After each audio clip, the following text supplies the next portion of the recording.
Depuis, il écrit des livres notamment, et le dernier syrien qui a été publié il y a quelques années également, Être français, le dernier publié l'an dernier. Omar Youssef Souleiman est avec nous. Bonjour.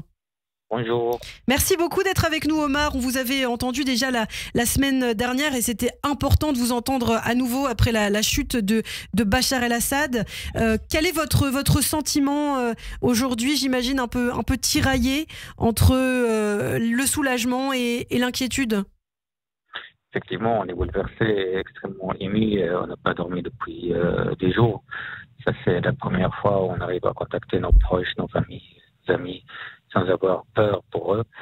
Vous imaginez que le régime de Bachar el-Assad a contrôlé la Syrie avec une main de fer pendant 55 ans à peu près. Et la Syrie, c'était une grande prison.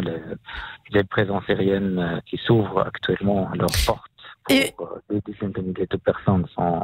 Oui. Et on l'a vu dans les prisons syriennes, des enfants qui étaient détenus, notamment des enfants qui n'ont jamais vu la lumière du jour. Oui, mais vous imaginez, ça représente l'image de la Syrie, c'est-à-dire un Syrien qui est né dans cette grande prison construite par le père, par Hafez al-Assad, n'a jamais vu la lumière du jour. C'est horrible, en fait. Je me demande si c'est un autre régime fasciste a appliqué cette atrocité pendant toute l'histoire, pendant toutes ces années. Aujourd'hui, on se réveille de ce grand cauchemar, de ce long cauchemar. On n'arrive pas vraiment à croire. C'est incroyable, c'est dingue. Ouais. On a besoin, je pense, d'un peu de temps quand même pour réaliser ce qui s'est passé. Mais ce qui est sûr, c'est que le cauchemar, ce qui s'appelle Bachar el-Assad, n'est plus en série. Par rapport à ce que vous dites sur l'inquiétude, effectivement, il y a de l'inquiétude, il y a de l'angoisse. On a peur pour l'avenir de ce pays parce que les villes ne tombent pas dans les mains des djihadistes. Ouais. Non, je veux dire qu'ils ne tombent pas dans les mains des amis. Je veux dire, ce ne sont pas les démocrates, ce ne sont pas ceux qui ont vraiment commencé cette révolution le mois de mars 2011. C'est vrai parce que... Aujourd'hui, ce qu'il faut savoir aussi, c'est qu'aujourd'hui, effectivement, Tahrir al-Sham, c'est un groupe djihadiste. On ne leur fait jamais confiance. Ce ne sont pas les vrais amis des Syriens. Il faut aussi savoir qu'il y a d'autres, c'est-à-dire depuis toujours je contacte des amis avec qui on a commencé ce chemin de résistance. Ils ne sont pas du tout liés à Tahrir al-Sham. Aujourd'hui, ils sont de retour, ils sont des combattants. Ils ont appris les armes pour faire renverser ce régime. Donc, il y a tout le monde là-dedans. Ce qu'il faut faire maintenant, il faut vraiment encadrer Tahrir al-Sham, ne leur laissez pas contrôler la Syrie à nouveau avec une main de fer. Le fait que Bachar el-Assad ait trouvé refuge à Moscou, en Russie, et que la Russie lui ait accordé l'asile, c'est quelque chose qui vous étonne, Omar?